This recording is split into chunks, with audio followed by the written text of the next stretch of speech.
AITA for helping my daughter's boyfriend against his parents' wishes. Edit update. Wow. First, thank you all so much for the love and confidence boosting responses. Seriously, way more than I expected! Exclamation mark. Second, things have seriously changed. My daughter and her BF are living in their new place, address unknown to his parents. His salary is being directly deposited into his own account in a different bank than his parents use. He has a new phone with a new number that they don't know, and all three of us, him, my daughter and me, have restraining orders against both of his parents. Long story short, am I the asshole for giving my daughter's boyfriend his portion of the money he needed for them to move into an apartment together, against his parents' wishes? His parents are majorly pissed because I gave him the money, because they didn't want him to move in with my daughter. He is 22 years old, works a full-time job, and has been dating my daughter for 3 years. His parents require him to give them his entire salary every pay period.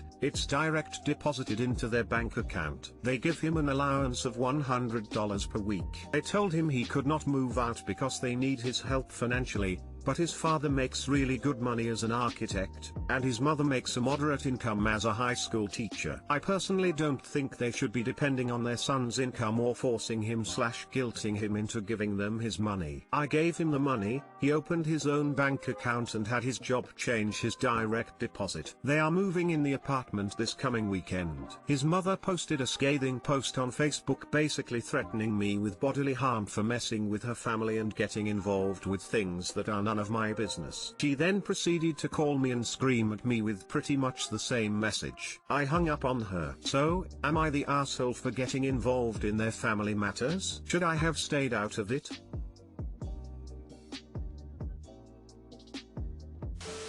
NTA, if that post is still up, get some screenshots in case you need to go to the police. I don't know if it is or not now. She blocked my whole family and her son, so none of us can see her Facebook now. He's crazy.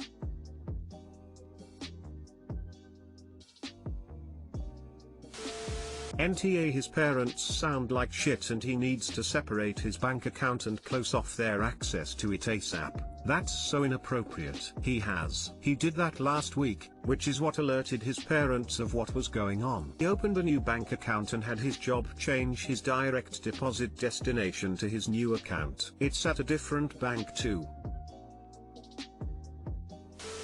NTA, they're only pissed that because of you they're going to struggle to continue to financially abuse him. Honestly, good on you. Mom is a high school teacher. He should report such a person to the school board. A person like this should not be around children. NTA. AITA for telling our son that if he drops out of school he has 6 months to move out. This evening my husband 42M and I 40F got into an argument with our 17-year-old son. He told us at dinner that he needs our signatures to drop out of school. We know that he has been struggling since remote learning started last year. We have worked closely with his school to develop an IEP and he goes to therapy 3 times per week. His school has implemented everything that his therapist recommended, including reduced assignments, more time on tests and frequent breaks during lectures. I have even cut my hours down to part-time at work so that I can be home to help him when needed. He told us that if we won't sign the paperwork, that as soon as he turns 18 in May, he will sign the forms himself and drop out. My husband asked what plans he had if he were to drop out, such as work, living situation and transportation, and he said he was going to stay here so he wouldn't have to worry about any of that. We both told him that if he dropped out of school that he would not be leaving here, that he would have 6 months in which he would need to find a job, a place to live and his own transportation to get back and forth from work. We told him that if he is going to make the adult decision to discontinue his education that he would need to be able to support himself, because we would not be doing that. My husband, a mason, knows several people who are looking for apprentices in HVAC and as an electrician, but our son says he doesn't want to do that kind of work. He says he wants to make his living as an influencer because he can't work for other people. We told our son that our decision stands, that at this time he has 3 choices: graduate and get a job/go to college, graduate and work a trade, or leave. Our son called us both stupid assholes and told us we don't understand that he doesn't want to work like dad. AITA for telling our son that if he drops out of school he has 6 months to move out. NTA, you are giving him options. This is where he will learn the truth about being an adult. This is an excellent point. You did not just say stay in school or I'm throwing you out. You listened to his concerns and gave him viable options. I've known a few fairly successful people who did not finish high school but still made good lives for themselves and raised a happy family. Options you gave are very reasonable. Why would he drop out in May? If he'll be 18, he is most likely a senior. That's what I thought too. If he is American, he would graduate in June if he has enough credits. Who chooses to drop out a month before finishing?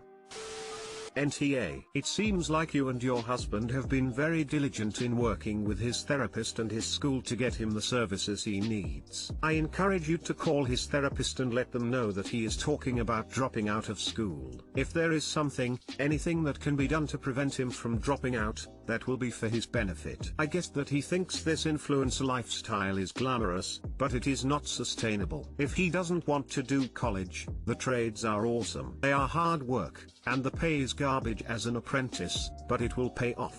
My husband is a master electrician and makes more than me with 2 college degrees. If your son does decide to drop out, 6 months is more than enough time to get his ducks in a row. Stand firm and do not back down. NTA. I'm all for not wanting to live a traditional life, of just college then work pipeline. Trades are fantastic, especially if you have some hookups so to say. People who can get you in with good people to learn from. Apprenticeships are difficult but in the long run, from people I know who have apprenticed, they are very lucrative and can afford a great life. That said, it seems like you and your husband, and your son's school have been very flexible and accommodating during this tough time. Seems like he isn't interested in putting in his part. At the end of the day, he's 17. He's not thinking long term, and doesn't have a concept of what it takes to live on his own. I was a big-headed 17-year-old once too. I hope you give him some time to cool down and maybe talk about some options. But don't think for 1 second that being realistic with him is doing him a disservice. He needs to be told about the reality of adult life.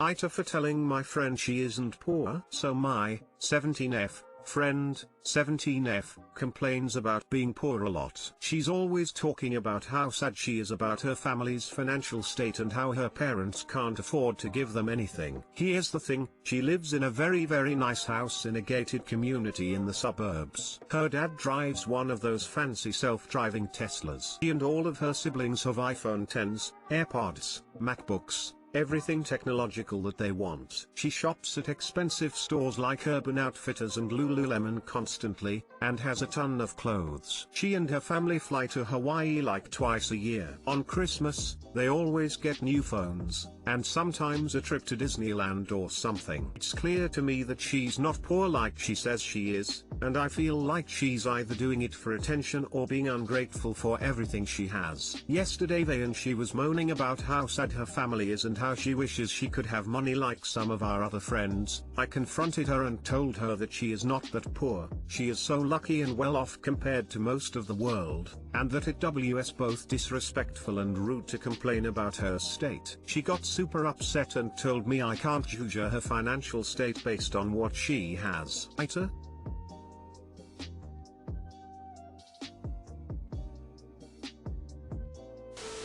NTA. Unfortunately, there are a lot of people in the world who have no idea how privileged they actually are. They see the uber wealthy, and because they do not have the ability to blow money on literally anything they want at any moment, they call themselves poor. I used to teach at a boarding school full of wealthy students. Kid you not, one of my teenage students claimed his family wasn't wealthy because his father only made $4 million a year. This was said to me and a group of other teachers, all making less than $30,000 per year teaching and supervising them, sometimes up to 14 hours a day. because of the boarding situation. I will never forget this moment. This kind of disconnect from reality may seem harmless, but it absolutely is not. Prevents them from being able to actually sympathize with the situation of people who are living in poverty or struggling. That allows them to become the kind of adults who disapprove of governmental programs to help people who are in need because they think to themselves, well, I struggle sometimes too, but you don't see me asking for handouts and other such nonsense. When in reality they have no idea what they're talking about. People like this need to be given a wake-up call. It's good you had the opportunity to say something to her while she's still young. Hopefully, she'll eventually hear your words and take them to heart, but her response doesn't leave me feeling optimistic.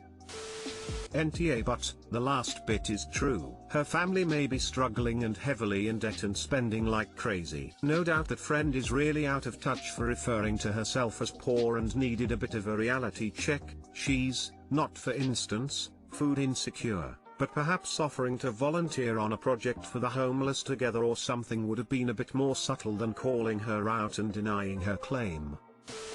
She got super upset and told me I can't judge her financial state based on what she has. How else do you judge someone's financial state? Is she mentally poor? Like maybe she's talking about her dad's crushing consumer debt and maybe being one paycheck away from ruin because their spending exceeds their income. But I wonder. NTA.